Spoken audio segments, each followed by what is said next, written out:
हो रहा है, उनके नेताओं के साथ आप लोग अन्याय कर रहे हैं। आदम साहब देखिए बंद हैं, कहते हैं कि उनको उनके साथ करा जाता तो हो ही रहा कि वो समझते हैं कि ये जो उत्तर प्रदेश है उनकी रियासत है, वो यहाँ के राजा हैं। यहाँ जनता ने कैसे सरकार चुन दी? यहाँ तो गुंडे, बदमाश और बाहुबली और माफियाओं के बल पे सरकार चुनी जानी थी। ये जनता कैसे जागरूक होगी? अभी अन्याय तो है ही।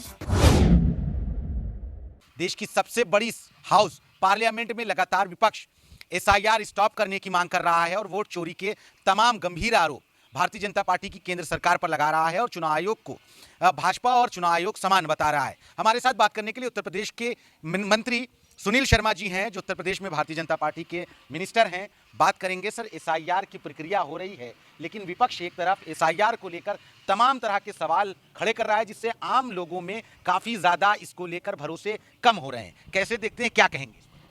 आम लोगों को तो पूरा भरोसा है और बिहार के मतदान ने और परिणाम ने दोनों ने बता दिया है कि उन्हें भरोसा है। भरोसा उन लोगों का नहीं है जो बांग्लादेशी और रोहिंग्या और घुसपैठियों की वोट के आधार पर चुनाव जीतने का सपना देखते हैं। उनका भरोसा टूट रहा है। एसआईआर चुनाव आयोग द्वारा किया जा रहा है और ये वह एक संवैधानिक संस्था है। मैं तो यही कहूँगा कि विपक्ष बहुत गैर जिम्मेदार और नादान है जो इस प्रकार की बात कर रहा है। मुख्य विपक्षी दल है उत्तर प्रदेश में समाजवादी पार्टी, उसके राष्ट्रीय अध्यक्ष का कहना है साफ तौर पर कि ये एसआईआर जो कराया जा रहा है, ये सब वोट चोरी और वोट काटने के लिए कराया जा रहा है। हर विधानसभाओं में 20,000 वोट विपक्ष के काटे जाएंगे एसआईआर के जरिए। वो इसका कोई साक्ष्य प्रस्तुत करें, ये बताएं कि ये वोट विपक्ष का है, ये सत्ता पक्ष का है। ऐसा कोई डिवीजन है क्या कि भाई ये सत्ता पक्ष का वोट है, ये विपक्ष का वोट है?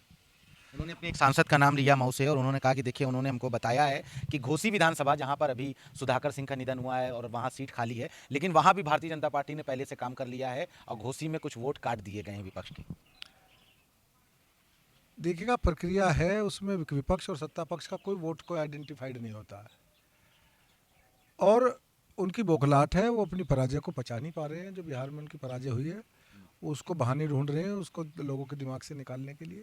रोजगार की जो बात करते हैं मुख्यमंत्री जी की, यूपी में बहुत रोजगार दिया है, तो बेरोजगारों की संख्या देश देख रहा है और प्रदेश देख रहा है। आज यूपी के लोग दूसरे राज्यों में जाके नौकरियां कर रहे हैं। उत्तर प्रदेश में एक भी नियुक्ति हमारी सरकार में, माननीय योगी जी की सरकार में, विवादित नहीं है।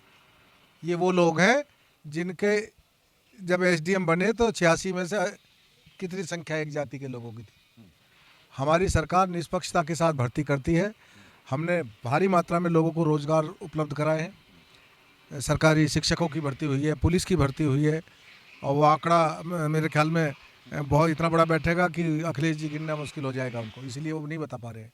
लेकिन भर्ती पे मंत्री जी वो लगातार सवाल उठाते रहे।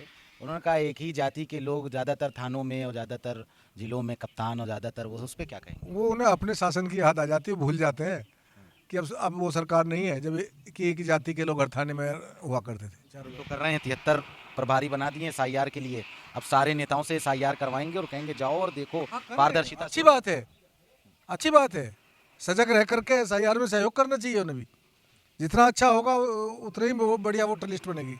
हम तो चाहते हैं सब लोग आए, सब लोग अब अपने प्रभारी बनाएं।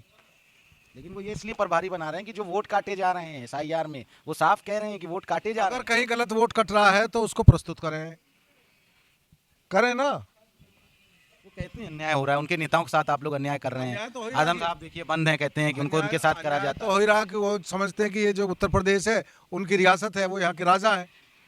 यहाँ जनता ने कैसे सरकार चुन दी? यहाँ तो गुंडे, बदमाश और बाहुबली और माफियाओं के बल पे सरकार चुनी जानी थी। ये जनता कैसे जागरूक होगी? अभी अन्याय तो है ही।